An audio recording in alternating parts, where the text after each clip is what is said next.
তো নমস্কার বন্ধুরা, টিএমএস টেক চ্যানেলের সকল বন্ধুদের পুনরায় স্বাগত জানাই। তো আজকে সকল বন্ধুদের সামনে একটা বিষয় নিয়ে আজকে আলোচনায় এসেছি। সেই বিষয়টা হচ্ছে আমার ভিডিওর মধ্যে কোন ভিডিওটা ভাইরাল হবে সেটা কেউ বলতে পারবে না।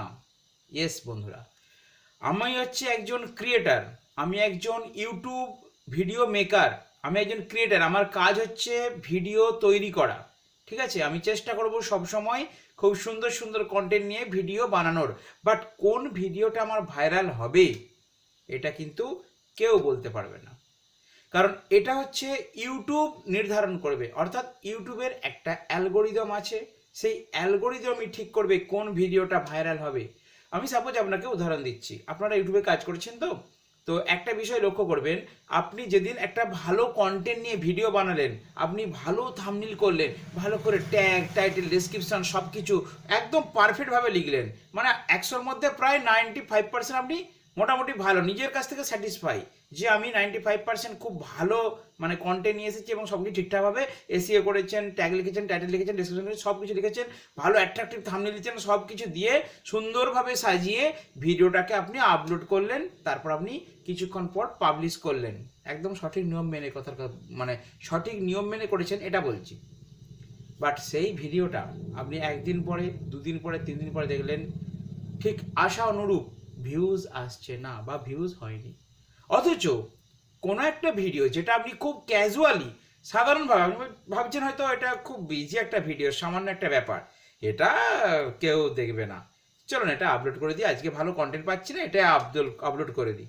হয়তো ভালো করে টাইটেলটাও লেখা হয়নি, হয়তো ভালো করে থাম্বনেলটা দেওয়া হয়নি, হয়তো ভালো করে আপনি ডেসক্রিপশনটাও ভরেননি, কিন্তু সেই ভিডিওটা হঠাৎ করে দেখছেন একদিন বা দুদিন পরে 300 থেকে 500টা ভিউ হয়ে গেছে।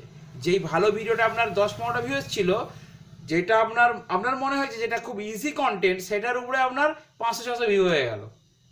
একটা মজার জিনিস, বুঝলেন। আমি এক্সপিরিয়েন্স থেকে বলছি বন্ধুরা, আমার এক্সপিরিয়েন্স হয়েছে, আমি 2-3টে চ্যানেল এক্সপিরিয়েন্স করেছি, সেখান থেকে আপনাদেরকে আমি এক্সপিরিয়েন্সটা শেয়ার করছি যে আপনারা ক্রিয়েটার, আপনারা নিশ্চিন্ত মনে পারফেক্টভাবে সুন্দর কন্টেন্ট নিয়ে ভিডিও বানিয়ে যান, বাট কোনটা আপনার ভাইরাল হবে, কোনটা আপনার বেশি ভিউ হবে, কোনটা কম হবে, সেটা কিন্তু নির্ধারণ করবে, যেটা প্রথমে বলছিলাম, ইউটিউব অ্যালগোরিদম। অবশ্যই, তো 100% ইউটিউবের উপরে ছেড়ে দিন। ইউটিউব অ্যালগোরিদম হচ্ছে, আমি আগেও আমার পূর্বের ভিডিওতে বলেছি, আর এখনও সে একই কথা বলছি, ইউটিউব অ্যালগোরিদম হচ্ছে একটা সার্ভার। ওই সার্ভারে যদি আপনার যে কোনো ভিডিও যখন পড়ে যাবে, সে কিন্তু ভাইরাল হয়ে যাবে। আমার দেখা একটা চ্যানেল, আমার এই পাশে একটা ভাইয়ের চ্যানেল ছিল, তো ওর একটা ভিডিও হঠাৎ করে ভাইরাল হয়ে গেছিলো, চ্যানেলটার ওয়াচ টাইম, সাবস্ক্রাইবার সব কিছু কমপ্লিট হয়ে গেছিলো, একটা ভিডিও থেকে লাখের উপরে ভিউ গেছিলো, 1 মাসের চ্যানেল ছিল, ঠিক আছে। আমি পরবর্তী ভিডিওতে ওই চ্যানেলটা রিভিউ দেবো আপনাদেরকে। তো এটাই আমি বোঝাতে চাইছি, আজকের আমার বিষয়বস্তু এটাই যে আপনারা কন্টেন্ট তৈরি করে যান আর ভিডিও আপলোড করে যান, কোনটা ভাইরাল হবে সেটা নির্ধারণ করবে ইউটিউব অ্যালগোরিদম।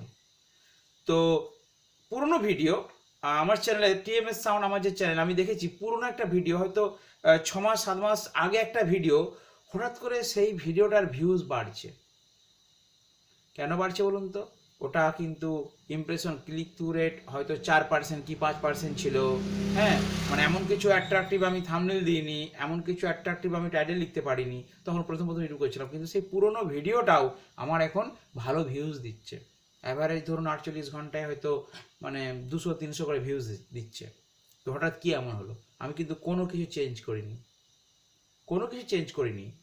অর্থাৎ আপনাদের কাছে এটাই বলতে চাইছি যে ইউটিউব অ্যালগোরিদমের উপরে ছেড়ে দিন।